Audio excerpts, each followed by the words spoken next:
Hey guys, what's up, it's Flynn here, and today we're going to be talking about the current state of Call of Duty Modern Warfare. It feels like it's every year that I tell myself, Flynn, you're not going to buy the next COD because you're going to be let down just like every other year, but then I end up buying it anyway. I played the beta, and honestly, the things that I hated the most about it, and still do, were the maps and the spawns. But now, after playing the full game for about a week, there are a lot more issues this Call of Duty has that I don't think enough people are talking about. That's not to say that the game isn't good though. I definitely feel like this is one of the more feature-rich COD games that we've got in recent years. We have leaderboards, we have combat records, we have spec ops, we have an attachment system with a ton of depth, a good variety of guns, challenges, a new prestige/season system, crossplay, the return of the specialist kill streaks from Modern Warfare 3, and a lot more. Now maybe I'm just blown away with the amount of stuff that this game has at launch because I had little to no expectations for it.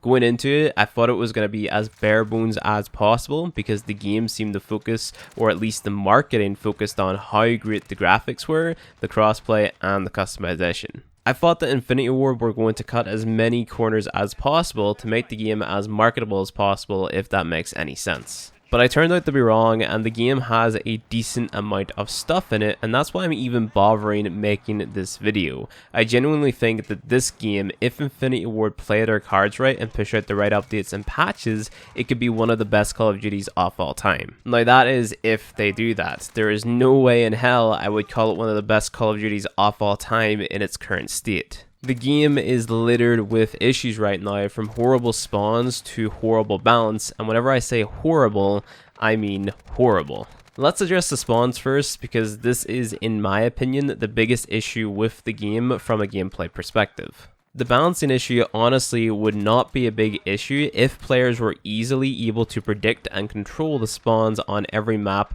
like we were able to in previous COD titles. This game, for whatever reason, in any kind of respawn objective game mode, does not seem to flow well. At this moment in time, I can only stand playing the multiplayer if I'm playing 10v10 domination, as in the 6v6 domination mode, if only one of your teammates pushes near the objective that the enemies are holding, the spawns are going to swap. This creates the issue where you are constantly being snuck up on and shot in the back. I have this one clip where I quite literally spawn right behind someone on their own objective and shoot them in the back. Now I know you're going to have those negative Nancy's in the comments section here like, well, this happens in every COD game, and you know what, they're not wrong. The spawns are never perfect, especially at launch. I remember way back in Black Ops 2 on Hijack, you were able to jump off of the map at the start of the match and literally spawn behind the entire enemy team. The thing is though, the spawn issues were not as frequent. They would not happen if only one player in your team pushed near an objective, and you would not be spawning right behind the person like I did in this clip. It's pretty bad, and it's the reason that I exclusively play 10v10 domination. In 10v10 domination, there are only 3 maps, and the maps are pretty big, which makes it harder for your teammates to get close to an enemy spawn to cause them to flip. On top of that, I feel like you have to be even deeper into the enemy spawn in 10v10 dom to cause the spawn flip. For whatever reason, the boundaries feel a lot different. What I think has happened here is Infinity Ward created the spawn system to be more optimized for the larger maps within Modern Warfare and just used it in the smaller maps as well. I'm not sure how easy or difficult it is to create and optimize a spawn system for every individual map, but that's something that needs to happen, and it needs to happen sooner rather than later. Like I said, 10v10 domination only has 3 maps. Now I myself have no issues playing and learning these 3 maps for a very long time.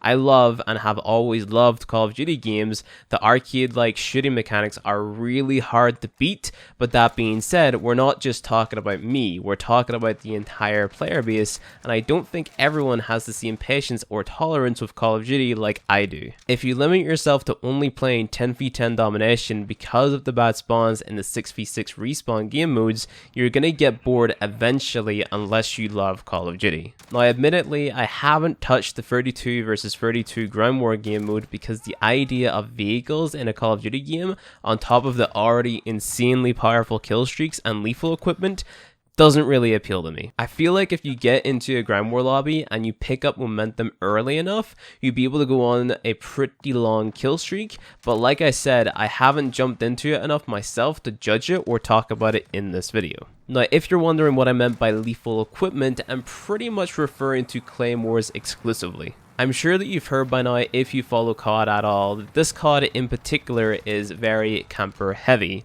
The game practically enables this with the equipment and perks that it gives you. I don't want to knock the perk and equipment system too much because to me, it really feels like Infinity Ward this time around took a look at all the problems within Modern Warfare 2 and tried to think of creative solutions to each and every problem. But just like Modern Warfare 2, the perks and lethal equipment paired with the new minimap, bad spawns, and map design really enables the camping playstyle a little bit more than I would like. What I will say about it is that just like the fish version of COD, people enjoy their COD in different ways. Some people like the run and gun type of COD, just like in Black Ops. Some people prefer the campier COD. What you have to keep in mind when you play a COD game is that Infinity Ward, Treyarch, and Sledgehammer are trying to appeal to a very large audience of players, all with their own preferred methods of play each time they make a game. They're never going to be able to please everyone, but what separates a good COD player to a bad COD player is the ability to adapt to this new game and how it plays.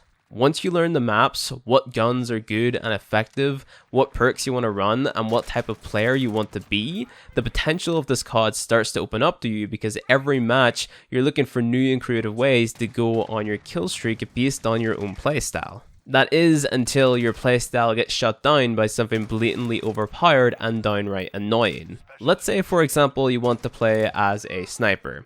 Sniping in this COD is extremely satisfying, especially if you're playing on a larger map.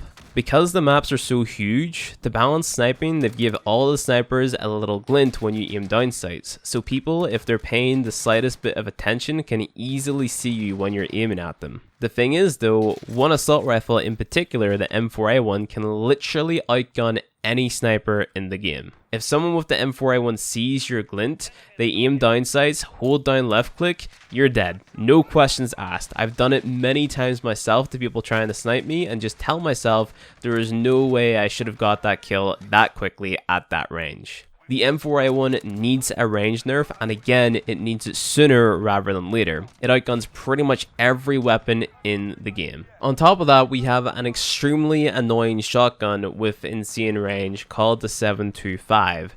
This thing needs a nerf sooner rather than later as well.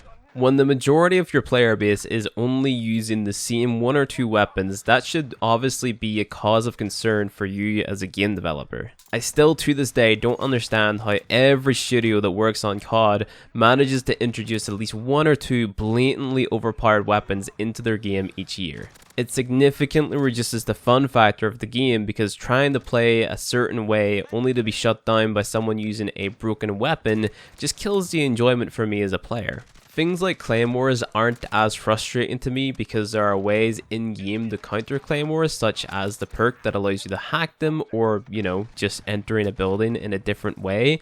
But shotguns and assault rifles that pretty much double as snipers, it's not a good look. A large majority of my deaths in this game are due to someone spawning behind me, shooting me in the back, someone using the 725, or someone getting the first shot in with the M4A1. It honestly makes the game more frustrating than it needs to be if steps were taken to properly balance weapons to ensure players were spawning in reasonable positions in respawn game modes and to ensure people can't just sit in a building or cave with a shotgun undetected for an entire match. It would be far more fun. Infinity Ward have this habit of fixing things that aren't broken. This time around, they made it so when you shoot a gun without a suppressor, you don't appear on the minimap, but instead you appear on a compass that is at the top of the screen. Not gonna lie, I never used this compass. The map with a UAV is a million times more useful than this compass is ever gonna be. I'll honestly be surprised if I read in the comments of this video that people are unironically using this compass. Looking towards the top middle of the screen feels so unnatural to me, it's insane. Maybe it's because I've been so used to the minimap in previous CODs that I can't get used to it. I don't feel like I'm the only one that does not use the compass, and because I feel like that, I also feel that suppressors are pretty much useless. Why would you hinder the range of your weapon in a game with large maps when people aren't going to look at the compass to find out where you are anyway? With all that being said though, I do genuinely feel like if Infinity Ward address these issues that I mentioned, they nerf the M4A1 and the 7.56, they fix the spawns on all of the maps, and they make the minimap work the same way it did in previous CODs, then this Call of Duty will be one of the best Call of Duties of all time. They could go the extra mile and give us more game modes and Spec Ops missions too. I do find it a little bit confusing that the standard game mode of the COD franchise, that is Hardpoint, is available to play in private matches but nowhere to be found in the public playlist. And what happened to all the other game modes such as Demolition, Blitz, Capture the Flag, Sabotage, and many more that were in previous titles that are nowhere to be seen, no word or mention as to why they're not in this title. Spec Ops to me is kind of a joke at the minute. We have 4 missions, Safeguard from Call of Duty Ghost, and then the exclusive survival game mode that seems to have considerably less effort put into it when you compare it to the survival mode in Modern Warfare 3. I don't know exactly what it is about the Spec Ops missions, but they feel rather half-baked, like they were just added in at the end of development as a point of marketing like I mentioned. Hopefully with time they update the game and have more worthwhile quality Spec Ops missions for us to enjoy. The last thing that I want to talk about is the campaign. I'm not going to show any footage from it or spoil it in any way. All that I will say though is that for a COD game, it was good. I was disappointed by the length and the ending, but it did a good job and made me feel claustrophobic and emotional in a few instances. I was hooked into it and wished it was a little bit longer. I 100% recommend playing it in one play session if you want to get the most enjoyment out of it. With all that being said though, I do really enjoy this Call of Duty. Infinity Ward have done something special this time around and made the gameplay feel just the slightest bit more tactical. They've tried to appeal to a wide audience of different playstyles, and I feel with a few tweaks here and there, they'll have done this job almost perfectly. I really hope that this game gets the updates and patches that it deserves and does not get spoiled or ruined with bullshit microtransactions. I have a few guide videos coming out talking about class setups and map breakdowns to help you guys have a better time in this COD, but for now, that's all I have to say about the game. If you liked the video, don't forget to leave a like, and if you want to see more content from me, hit subscribe with the bell icon, and I'll see you guys in the next video.